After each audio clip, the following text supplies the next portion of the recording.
经济衰退是一定会衰退，因为我认为是几乎是100%。人类面对经济上的灾难，政府官员胡搞瞎搞造成的。你事先没有想清楚，结果你的关税公式是抄一篇叫最适当关税税率的论文，还把人家公式给抄错。那你不是白目吗？白宫是白目，对全世界风险是很大。难道他以后在决定要不要核子武器也是这个模式吗？所以才会被 Summers 嘲笑说这橡胶共和国。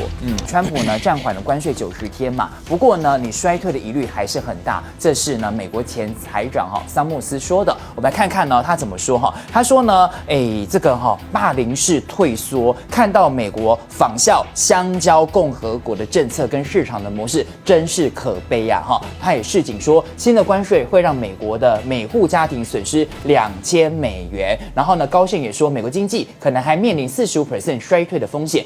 摩根大通甚至说，经济衰退的几率高达60%。这个经济衰退是一定会衰退，因为它毕竟它还增加了10%的关税嘛。对，那只是反应没那么强烈，股市可以回到稍微比较平稳的，但是不要幻想股市会像今天一样一涨回去，不是，它只是回复到原点，然后同时因为放空的回补，所以有点购买的力道把股市推上去，但不会一直往上走。10%的关税，大家都要去仔细算一下，对美国的债务负担对多少，对其他国家债务负担多少，这个就会构成美国通货膨胀以及美国经济衰退的原因。所以没有人说美国经济不衰退啊，对，它应该还会掉到2%下面啦。那这样一来的话，有人说40%，有人说50%，我认为是几乎是100%，除非你到时候90天后，关税不再课了啊，才有这个机会。要不然的话，这个经济衰退只是多跟少而已了。好，那美国的财长是嘲笑他是香蕉共和国的这种决策模式。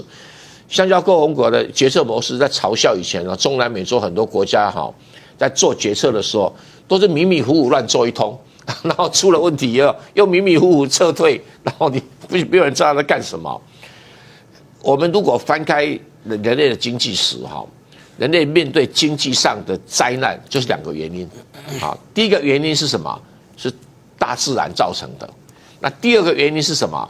政府官员胡搞瞎搞造成的。就是这2个原因最严重，其他的能够稍微经济自然运转的话，都不会出太大的问题。那川普这个是香蕉共和国的第2个原因，就是什么？胡搞瞎搞啊！对啊，你事先没有想清楚。结果你的关税公式是抄一篇叫最适当关税税率的论文，还把人家公式给抄错。那你不是摆明你是白目吗？白宫是白目，对全世界风险是很大。难道他以后在决定要不要核子武器也是这个模式吗？所以才会被 Summers 嘲笑说这橡胶共和国。我看是甩亚吧，芒果共和国。台湾完蛋了，90天对我们一点意义都没有。大国不会照顾小国，川普是黑道。你要知道，川普要谈判这件事情，它的关键并不是只有关税，关税以外的那个才恐怖的东西。台湾变倒霉了嘛？任人宰割，就是今天台湾的处境。根本没有能力没摘掉韩扣了。他眼中只有大国了，一点就是中国了，只有中国不甩他。关税只是对你施压，让你会痛，他逼你来跟我谈，这招会痛，是痛到高科技公司。川普不一定会痛因为他是疯子嘛，没见小，没见小就是军购是保护费，不是贸易逆差。台湾已经是跪地，对啊，君子。是啊。Mr. Trade Representative, are you aware that the tariffs have been paused? I am, yes. When were you made aware of that? Well, I understood the decision was made a few minutes ago. It's sitting here under discussion. Sitting here under discussion. So did you know that this was under discussion, and why did you not include that as part of your opening remarks? So typically what I don't do is divulge the contents of my discussions with What are the President details of the pause? Well, my understanding is that because so many countries have decided not to retaliate, we're going to have about 90 days. No, excuse me? China increased their tariffs on the United States. Trump blinked. What's the blink, sir? What do you know about this pause? What are the details of it? Well, the details, as I understand it, is that China continues to retaliate. Other countries didn't retaliate. The president 2 or 3 days ago said we wanted to negotiate with those countries that asked for meetings. That's what we're doing. What are the details? How long is the pause? How many days? How many weeks? I understand it's 90 days. I haven't spoken to the president since I've been So in the this trade hearing. representative hasn't spoken to the president of the United States about a global reordering of trade. Yes, I have. I've And just yet been in the hearing with you, sir. But yet he announced it on a tweet? WTF? Who's in charge? The president of the United States is in charge. And what do you know about those details? Well, as I mentioned, It looks like your boss just pulled the rug out from under you and paused the tariffs, the taxes on the American people. There's no strategy. You just found out 3 seconds ago, sitting here, we saw you. we've been discussing a If variety you of came here knowing that you were going to be turned off, that these tariffs were going to be turned off, why didn't you include that in your opening statement? Why didn't you reference that as part of your testimony? Well, I don't disclose my conversations with the president, sir. These were specific questions we asked you all along. What's the strategy? These are real consequences for the American people and small businesses. I had a group of small businesses in my office earlier today talking about the impacts of these tariffs on aluminum and steel. This is amateur hour, and it needs to stop. What does this even mean for your negotiating strategy?